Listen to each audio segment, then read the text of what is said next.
All right, y'all, be back. But it's right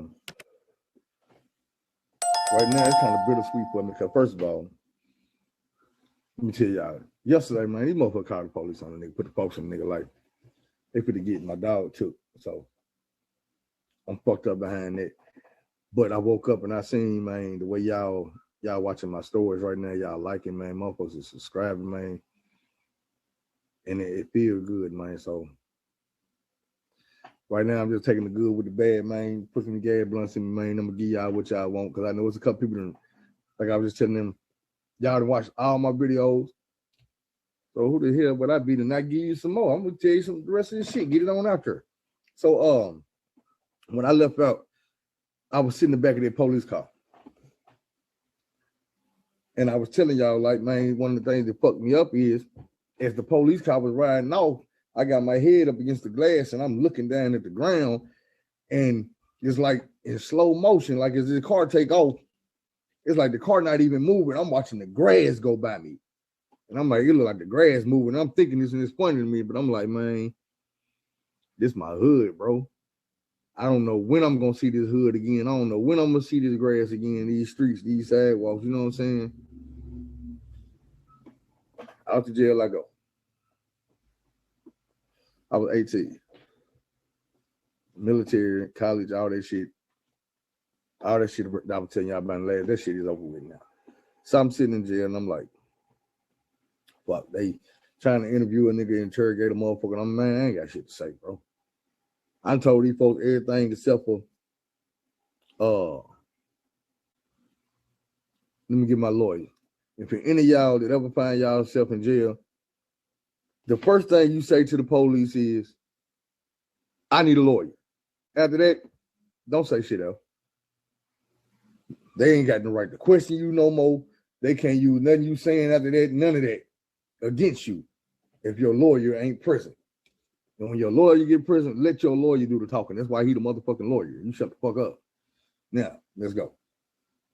So I'm sitting in the jail, and the police is steady trying to get me to tell them, and I ain't, man, I don't know what you're talking about, bro. Yeah, we were just in the car smoking blunts, bro. So finally, the police come in, they let me know that they about to take my homeboy.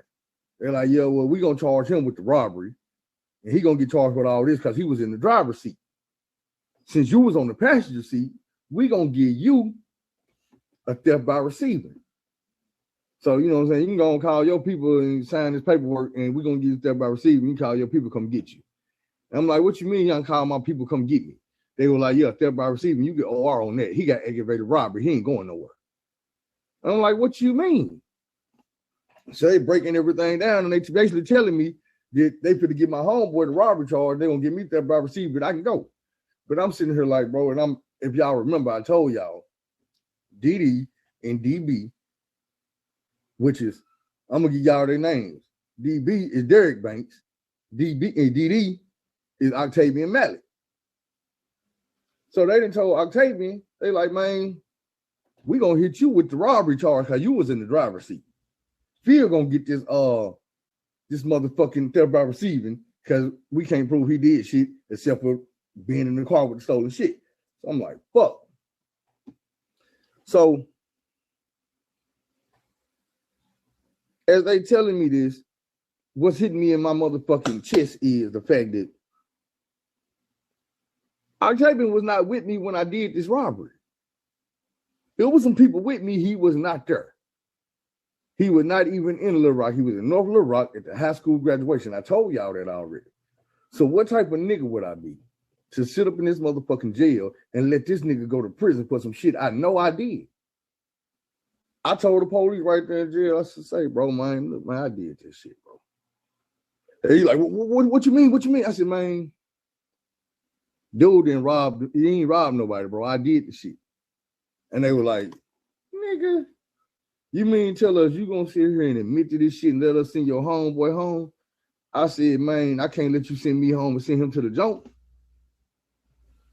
And the police told me this out their own mouth. Boy, you a real homeboy. You a real motherfucking homeboy. I ain't never seen this shit before. I promise you. If I'm lying, I'm dying. That's why I gave y'all the nigga real name. He can tell you. About 20 minutes later, I'm sitting in this same interrogation room, and the police come by with DD, Octavian Mallett. They got him by his motherfucking arm, and he's stopping right in front of my motherfucking door on purpose. He's been there, the police getting water, but he holding Octavian in front of the door where I can see him. And Octavian looked at me like, man, appreciate you, bro. I can't do nobody else time, man. I just said, man, go on home, bro. Just go home, bro. So, shit, he went home. I went to jail. I get to jail, and I'm sitting there in a little holding tank. Next thing you know, they bring Bubby in. I'm like, God damn. So they bring Bubby in. They fucking with him. At this time, I'm at the county jail. I'm not at the city jail no more. It's two different jails. City jail was in North Little Rock, so now they transferred me to the big county jail in Little Rock. So I'm sitting in that motherfucker, and I see him when they bring Bubby in. And he sit down at the little table and shit. And at first, I'm like, damn, why they got to do it at the table? He was like, man, dude, with you? I'm like, yeah, it's my homeboy. They were like, man, I don't know. One of y'all motherfuckers telling they ain't gonna put y'all in the same place. They gonna put dude over there in one of them little rooms or something, you know what I'm saying? But they ain't gonna put him in here with you if one of y'all telling. So about 45 minutes go by, and I'm really looking like, man. Next thing I know, the police come over there, pop the door. He bring a couple white dudes in, then he pointed my homeboy to, hey, come on, bro. So then Bubba come over there, they put him in there with us. I'm like, oh, okay. We sitting there, big, we chopping it up and shit. I ain't fucking around, go to sleep, eat the little Lunchables or whatever the fuck they were bringing us to eat. We sat in that motherfucker freezing all motherfucking day, and they finally took us to the little intake unit. Now, in the intake unit, it started off like we fresh into the jail, so we like on the bottom floor in this one man cells. So they got him in one cell, I'm in the cell right next door. So we sit in this motherfucker all day. We don't get to come out for nothing. We come, they bring us the food to the cell, everything we eat in the cell. So I'm sitting this bitch out there on this bottom bunk, and then me just thinking to myself, talking to myself, whatever I'm doing. Every once in a while, that nigga beat on the wall. Phil, what's up, nigga? Man, you miss Tasha over there? Like, hell yeah, I miss Tasha, nigga. You miss Martisha? Hell yeah, I miss Martisha, nigga. I can't do nothing but think about Martisha. I feel you, nigga. I'm over thinking about Tasha right now. So we do this shit. You know what I'm saying? We sit in the inside, I think like 72 hours. So we sit about 3 days. And finally, they sent us to our units. I go to our unit. I don't know where they sent him at. I ain't seen him no more for probably about a year. So I'm out here in our unit. And when I get here, it was like, I ain't scared, even though it's like, I done been locked up before. I done been juvenile and shit. This is my first time in adult jail. I ain't scared. They got me in the cell with a nigga that he was 4G, a little bit older than me. And I'm going to just be real. After a couple of days, I started noticing, man, this nigga hygiene ain't the best. This nigga stink a little bit. You know what I'm saying? This nigga be, you walk past, you know what I'm saying? Nigga be a little musty. But it's understandable we in jail, nigga. As soon as we leave out this motherfucker, you could go out here and hoop. You niggas out here playing basketball. I don't play basketball. I'm just outside. But even I'm going to sweat a little bit. But my nigga, if I smell myself, I'm going to go jump in the shower. This water, one thing we got free up in this bitch. You know what I'm saying? You ain't got to ask permission or none of that to go take a shower. If your door open, get your shit, go take a shower. You want to take 20 showers a day? Take 20 showers a day, bro. But taking 0 showers a day every damn day is unacceptable. So I don't know exactly how everything go, but I'm cordial with some more niggas this GD like him.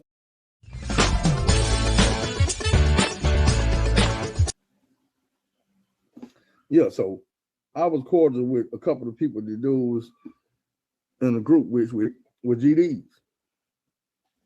And I didn't even have to bring it to their attention. One of them brought it to my attention. And he was like, hey, Phil, bro, what's up with your celly?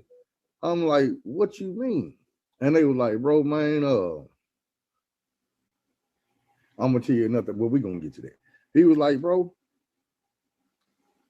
the dude be like, did he wash his clothes and shit when he be in there with you?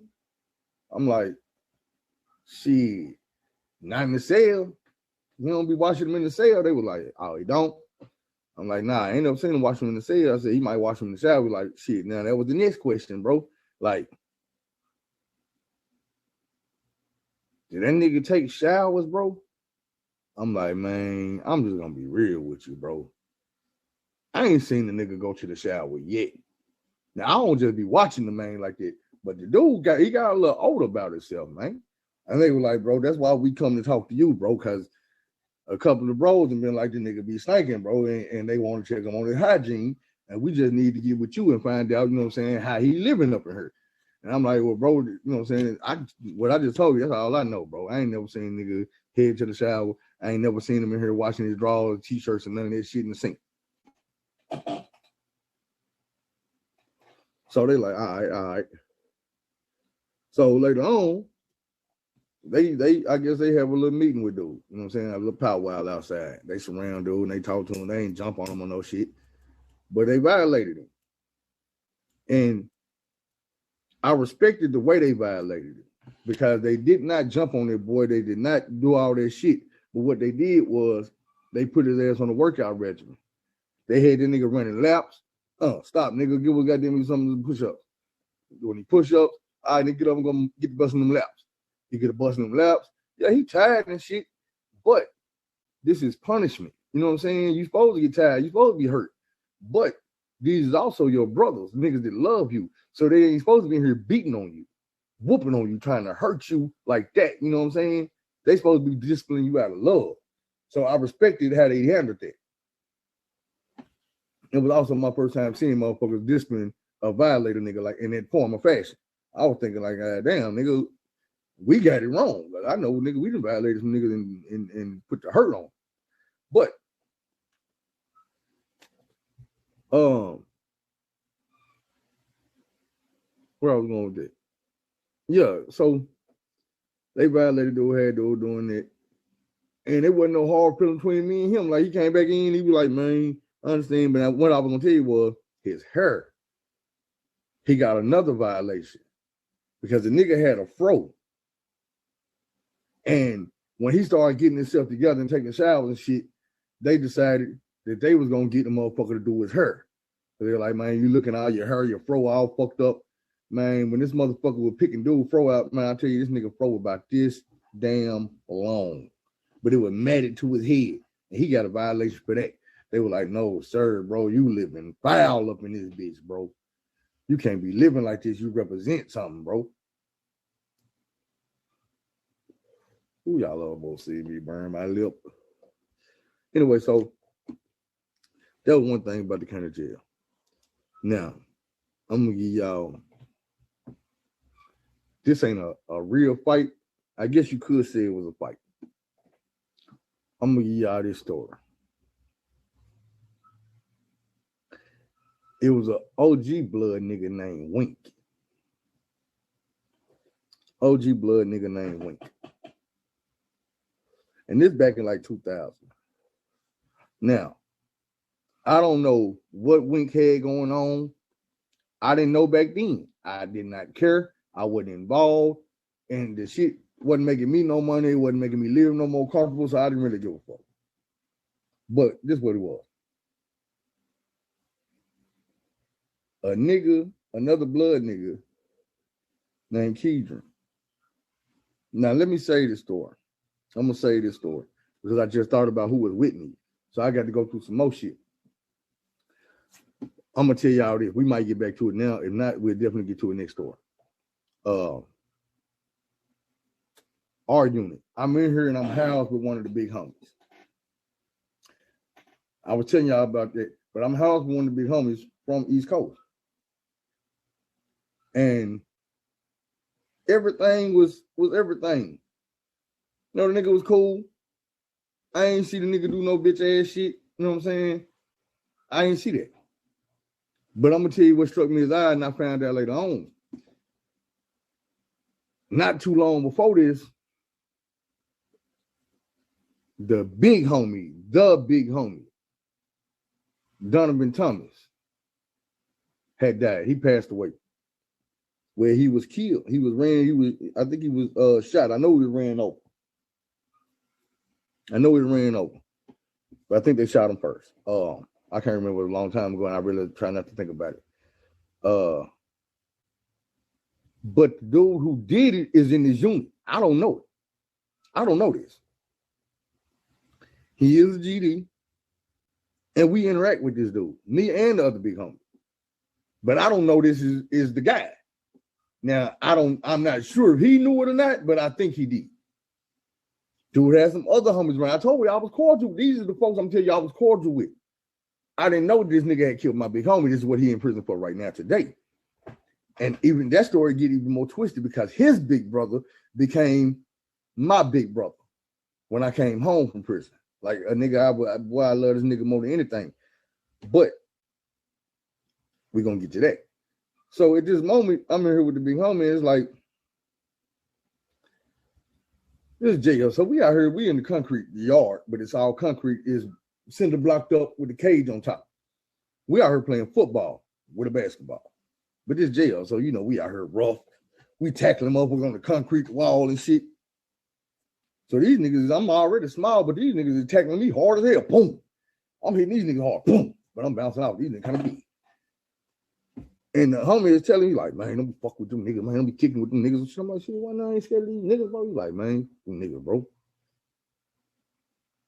Dude told me that shit. I promise you. We got locked down. And when we got locked down, like for child break, a switch over, whatever. When we got locked down, dude, big homie, wasn't in the barracks no more. He was gone. He moved out the barracks. And I look around, I'm in this bitch by myself, like, man, where cuz go? It's the niggas, you know what I'm saying? Them niggas is telling me, oh man, that nigga ran, bro. That nigga scared, bro. That nigga got up out this motherfucker. And I'm thinking about it. I'm like, nigga, me and him is the only niggas in here from East Coast. I ain't gotten to it with no nigga. I ain't backed down from no nigga, but I'm like, what y'all mean? Nigga, scared of who? Who he was into it with? I'm like, I'm saying, I'm not knowing everything that been transpiring on the streets. So now it's all him. I'm like, man, I know cuz ain't run on me like that. I know that nigga ain't dip on me like that. About another day or two go by, and I look up. I see cuz and them, not that cuz, but my other homie and them, they on the news. I'm like, what? They showing all these nigga faces. It was Squirrel, Robert Oliver, Big Chief, Lil Nick. I'm like, what? Boom, the dope pop. Robert Oliver, just my OG. So he coming through the door. I'm like, nigga, it's on now. So he coming that bitch. I'm giving him later. I'm like, yeah, man, such and such was in here. But that nigga, I woke up goddamn yesterday and that nigga was gone. He was like, damn, what cell he was in? I'm like, nigga, he in your cell. Nigga, if you would have moved in yesterday, y'all would have been cellmates. He was like, oh, shit, for real? I'm like, hell yeah. I'm like, man, who up there with you? He was like, shit, ain't nobody up there in my cell. Motherfucker just left. When I was coming in, motherfucker was leaving out. I'm like, bitch. So we hollered at the guard. I'm like, man, I told the guard, the police woman, she had a little crush on me. I remember saying it. But I called down like, man, it's my cousin. Can I get in the cell with my cousin? And she was like, I'll see what I can do. She called me back. She was like, you so spoiled. I'm like, why you say that? She's like, hey, you just be getting what you want and shit. I'm going to go and pack yourself up and move up there with your cousin. So I moved up there. I'm like, well, shit, we chilling. Then that's when I figured out what was going on when I got in the cell with the big homie. He the one let me know what was going on. Now, by this time, the nigga who actually did the shit had found his way up out the barracks. You know what I'm saying? He already knew what he did, and he knew that this nigga knew. So he done found his way up out the barracks. Big homie just like me, he go out.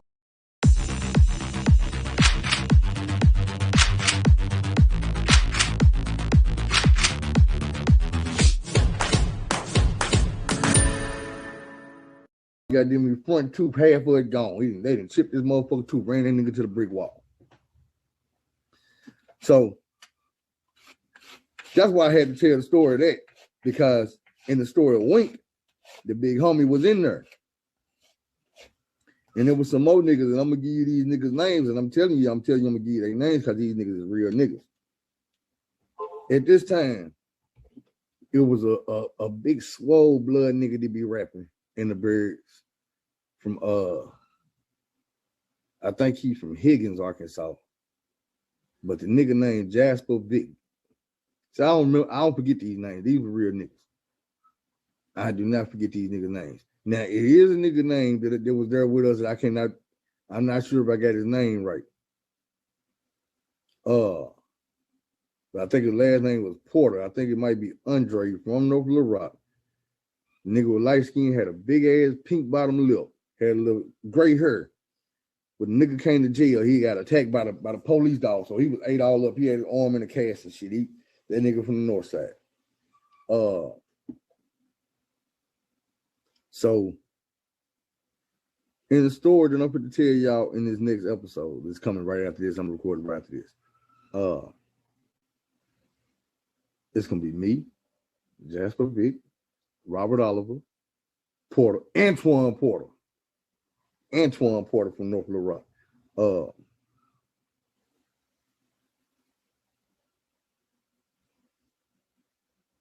Shit, basically us folk.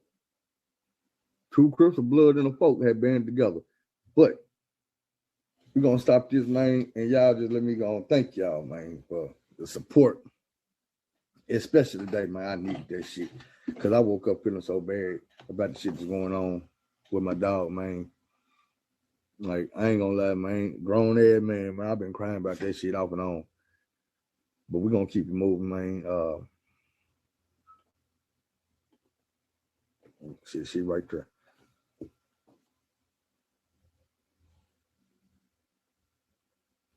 I just want to say I appreciate y'all, man. You know what I'm saying? I know y'all don't have to take time out to listen to my shit, and you don't got to share it, and all that shit, man. Even though I want you to, I know you don't have to. And when you do it, man, that shit is appreciated. You know what I'm saying? I know some of y'all feel like, damn, I'm helping y'all. Man, y'all helping me too. I promise you is. This is a lot of shit that I deal with that I got on my chest.